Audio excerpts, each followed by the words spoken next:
வணக்கம். Chennai 28 part 2 second innings. இந்த படத்திற்கு மீதான எதிர்பார்ப்புகள் அதிகமாக இருந்துச்சு. காரணம் என்னென்னா, சென்னை 28 பார்ட் 1 வந்து பாக்ஸ் ஆஃபீஸில் சக்கப்போடு போட்டுச்சு. அதற்கு ரீசன் வெங்கட் பிரபு யங்ஸ்டரை மையப்படுத்தி, அதாவது போ தேட்டருக்கு போ, நல்லா சிரிச்சிட்டு வா அப்படின்றதுக்காண்டி ஒரு படத்தை எடுத்திருந்தாரு. அந்த படத்தை பொறுத்தளவுக்கு நீங்கள் ஸ்டார்டிங்லேருந்து எண்டு வரைக்கும் சிரிச்சு வயிறு வலிக்கிற அளவுக்கு வந்து சிரிச்சு தேட்டர் விட்டு வெளியே வருவீங்க. அதனால இந்த படத்து செகண்ட் பார்ட்னால அதே கூட்டணி கிட்டத்தட்ட வந்து ஒரு பல வருடத்திற்கு பிறகு வந்து சேர்றதுனால கொஞ்சம் எதிர்பார்ப்புகள் இருந்துச்சு. அதே போல் இவங்க டீசர் ட்ரெய்லர் அந்த ப்ரொமோஷன் டாக்டிக்ஸ் எல்லாம் கொஞ்சம் நல்லாவே பண்ணியிருந்தாங்க. சரி, இந்த படம் எப்படி இருந்துச்சு அப்படின்றத பார்க்கலாம். இந்த ரிவ்யூ போகிறதுக்கு முன்னாடி சேனலை சப்ஸ்கிரைப் பண்ணாதவங்க சப்ஸ்கிரைப் பண்ணிக்கோங்க. வெங்கட் பிரபு ஒரு சாமர்த்தியமான ஒரு வேலையை பார்த்துருக்காரு. ஃபர்ஸ்ட் பார்ட்டில் எல்லாருமே வந்து கல்யாணம் இல்லாமல், அதாவது ஊதாரித்தனமாக சுற்றிக்கிட்டு இருப்பாங்க. அப்போ வந்து அங்கே ஒரு கிரிக்கெட் மேட்ச் நடக்கும். பார்ட் 2ல் எல்லாருமே மேரேஜ் ஆயிடுது. மேரேஜ் ஆனதுக்கப்புறம் வந்து பார்த்தீங்கன்னா வந்து ஒய்ஃபோட டார்ச்சர் இருக்கும்.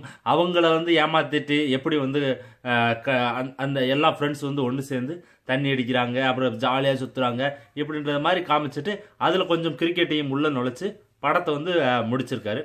ஃபர்ஸ்ட் ஹாஃப் பார்த்தீங்கன்னா ஓரளவுக்கு வந்து ஓகே, நல்லபடியாக போயிடுச்சு. செகண்ட் ஹாஃபு கிரிக்கெட்டு அப்படின்றப்ப சரி, கிரிக்கெட்னு ஒன்று வந்து பார்த்தீங்கன்னா அந்த மாதிரி இருக்கும், ஃபர்ஸ்ட் பார்ட் மாதிரி அப்படின்னு எதிர்பார்ப்போடு தான் இருந்துச்சு. இருந்தாலும் ஓரளவுக்கு வந்து மேனேஜ் பண்ணி ரெண்டு இடத்துல வந்து 2 மேட்ச் நடக்கிற மாதிரி காமிச்சு ஒரு வழியாக வந்து படத்தை எப்படியோ முடிச்சிட்டாரு. இந்த படத்தோட கதை பார்த்தீங்கன்னா வந்து பெரிய வந்து இந்த ஸ்டோரியெல்லாம் கிடையாது. ஃபஸ்ட்டு பார்ட்டில் இருக்கிறத அந்த கிரிக்கெட் இதை வந்து உள்ளே எடுத்துக்கிட்டார். ஒரு போர்ஷனை வந்து உள்ளே எடுத்து வச்சுக்கிட்டாரு. அப்புறம் பஞ்சதந்திரத்தில் மனைவிகள்லாம் வந்து எப்படி பார்த்தீங்கன்னா வந்து கமல் அந்த ஃப்ரெண்ட்ஸுக்கெல்லாம் வந்து மனைவிகள் டார்ச்சர் தாங்க மாட்டாப்போ வந்து இருப்பாங்க இல்லையா, அதுபோல் வந்து அந்த கான்செப்டையும் உள்ளே வச்சு ரெண்டையும் மிக்ஸ் பண்ணி ஒரு கலவையாக வந்து அடிச்சிருக்காரு.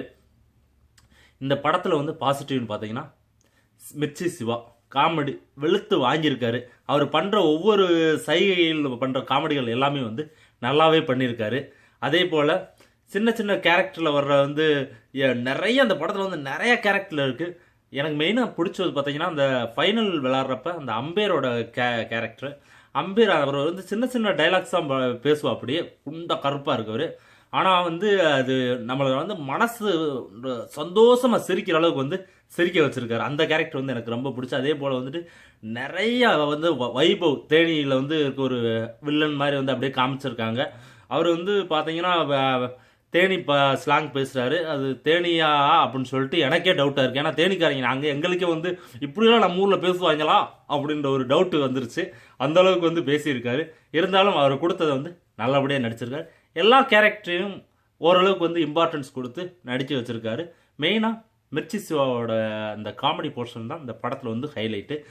அது மட்டும் இல்லாமல் இருந்திருந்தால் இந்த படம் வந்து இவ்வளோ தூரம் பேசப்பட்டிருக்குமா அப்படின்னு சொல்ல முடியாது. இந்த படத்தில் அடுத்த ஒரு ஆள் பார்த்தீங்கன்னா யுவன். அவரோட பேக்ரவுண்ட் ஸ்கோரு எல்லாமே வந்து தரமாக போட்டிருந்தார். மெயினாக அந்த ஃபைனல் மேட்ச் அப்போ வைபவ் வந்து வர்றப்போ ஒரு பிஜிஎம் போட்டிருப்பார். தரமான ஒரு பிஜிஎம் செம்மையாக இருந்துச்சு. அப்புறம் சாங்ஸ் எல்லாம் வந்துட்டு நல்லா தான் இருந்துச்சு. ஆனால் பிளேஸ்மெண்ட்லாம் வந்து கரெக்டாக இருந்த மாதிரி தெரியல. எதுக்கு படம் நல்லா போய்கிட்டு இருக்க டயத்தில் வந்து சாங் வருது, அதெல்லாம் வந்து எதுக்கு வச்சார் அப்படின்னு தெரியல. சாங் இல்லாமல் இருந்தாவே வந்து படம் நல்லா இருந்திருக்குன்னு நான் நினைக்கிறேன். மற்றபடி இந்த படத்தில் வந்து நெகட்டிவாக என்ன இருக்குன்னா வந்து ரெகுலரான ஸ்டோரி. அடுத்து என்ன நடக்க போகுது அப்படின்றத வந்துட்டு நம்ம ஈஸியாக யூகிக்க முடியுது. சிலர்லாம் வந்துட்டு ட்விஸ்ட் வைக்கிற அப்படின்னு சொல்லிட்டு வச்சிருப்பாரு நினைக்கிறேன். அந்த ட்விஸ்டெல்லாம் வந்து நமக்கு வந்து ஈஸியாகவே தெரியுது. இதுதான் அடுத்து நடக்க போகுது, இதுதான் கிளைமேக்ஸு, இதுக்கு இது முடிஞ்சதுக்கப்புறம் இந்த சீன் வரும் அப்படின்னு சொல்லி ஒவ்வொரு சீனையும் வந்து நம்மளால் யூகிக்க முடியுது. இதுதான் இந்த படத்தோட நெகட்டிவாக எனக்கு தோணுது.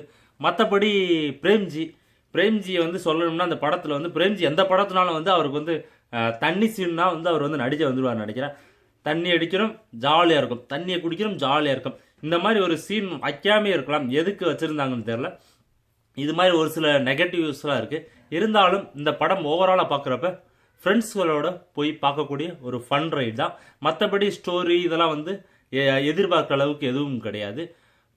போய் உட்காந்துட்டு ஏதோ வந்து உட்காந்துட்டு ஸ்டார்டிங்லேருந்து எண்டு வரைக்கும் வர்ற காமெடியெலாம் பார்த்துட்டு சிரிச்சுட்டு வந்தோமப்பா அப்படின்ற ஒரு படத்தை தான் கொடுத்துருக்காங்க. கண்டிப்பாக வந்து ஒரு முறை பார்க்கக்கூடிய ஒரு படம் தான்.